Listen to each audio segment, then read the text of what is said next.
Comment je fais? Je vais être amenée à voir du monde, à avoir des dîners, des apéros, essayer des nouveautés parce que je voyage dans d'autres pays. En été, en général, pas culpabiliser, de profiter de ses vacances, de ne pas stresser, de pas focaliser sur ce qu'on va manger. Je suis Véronique, j'ai créé Native, un programme pour les femmes qui veulent se réconcilier avec leur corps. Si tu veux perdre du poids, notamment du gras, sans te battre contre ton corps, alors bienvenue. En général, l'été, on est plutôt dans un état relax, donc on vit moins de stress et le corps répond mieux à nos besoins, donc d'écouter vraiment ce qui se passe physiquement. Si on a une cuisine là où on se trouve, autant essayer d'aller sur les marchés locaux, d'essayer de se renseigner sur les produits locaux, donc de tester ce genre de produits, de se renseigner sur les petits producteurs, parce que c'est l'occasion d'aller rencontrer des gens aussi, d'augmenter sa part de produits animaux, ça c'est toujours ma priorité, la priorité que je donne, n'importe où on se trouve, et d'aller goûter des plats traditionnels, justement, d'aller chercher des choses qui sont faites par les sachants du village, les personnes âgées qui savent des vieilles recettes, des choses comme ça peut être sympa. D'aller retrouver des recettes dites ancestrales. Et le fait d'être exposé à la lumière extérieure en été, d'être beaucoup plus dehors, déjà le corps va beaucoup mieux fonctionner, on va mieux dormir. Autant en profiter pour aussi renourrir le corps comme il faut en termes alimentaires. Les poissons, les viandes, dans des recettes locales. Qu'est-ce qui pourrait être un frein? C'est les apéros et le rapport qu'on a à l'alcool. Et les apéros parce que ça va venir faire un repas de plus dans la journée.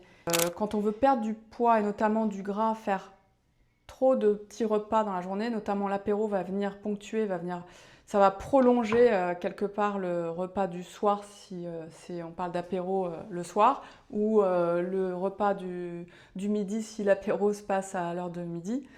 Donc ça fait des plages alimentaires qui sont très longues et on ne permet pas au corps de se reposer et de finir une digestion qu'on est déjà en train d'en faire une autre. Donc ça implique toujours de l'insuline circulante dans le corps, et l'insuline, comme on le sait maintenant assez bien, c'est pas seulement une hormone qui va aider le sucre à rentrer dans les cellules, c'est aussi une hormone de stockage. Donc quand on a de l'insuline circulante dans le corps, on stocke. La difficulté, ça va être aussi à cause de l'alcool.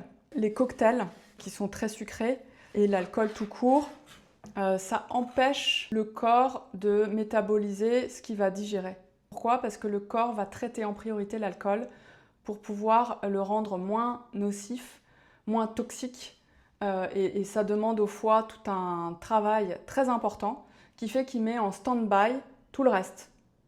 Et tout ce qui est grignotage, ça fera toujours, à partir du moment où on mange, ça stimulera quand même un peu l'insuline, mais on peut éviter ou plutôt limiter les dégâts en mangeant par exemple quelques olives, un peu de fromage, des œufs, la charcuterie de qualité. C'est la charcuterie traditionnelle, pas la charcuterie qu'on trouve dans les supermarchés. Un bon pâté, un bon saucisson fait avec une vraie salaison, pas des sels industriels.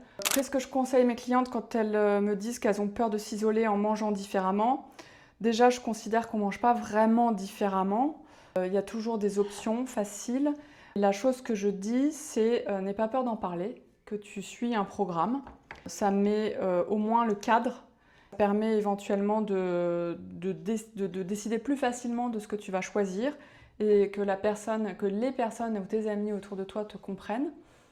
Ça fait le tri aussi, parce que ceux qui ne comprennent pas en général, voilà, c'est peut-être pas une amitié sincère. Quand on est invité chez des amis à dîner, par exemple, on peut très bien dire que pour des raisons de santé, on a un programme alimentaire un peu spécifique et qu'il y a voilà, certains aliments qu'on va éviter de manger. Et en général, les amis comprennent facilement ce genre de choses. Après, au restaurant, on n'est pas obligé, c'est facile d'avoir des alternatives et en général, les restaurateurs sont assez ouverts sur changer un aliment pour un autre. La discipline dans Native, c'est être constante. C'est de ne pas perdre le rythme. La discipline, ça va être si un soir, on sort du game, on va dire, on sort de native. C'est pas de se dire c'est foutu, c'est de se dire le lendemain je reviens dedans. C'est ça la discipline.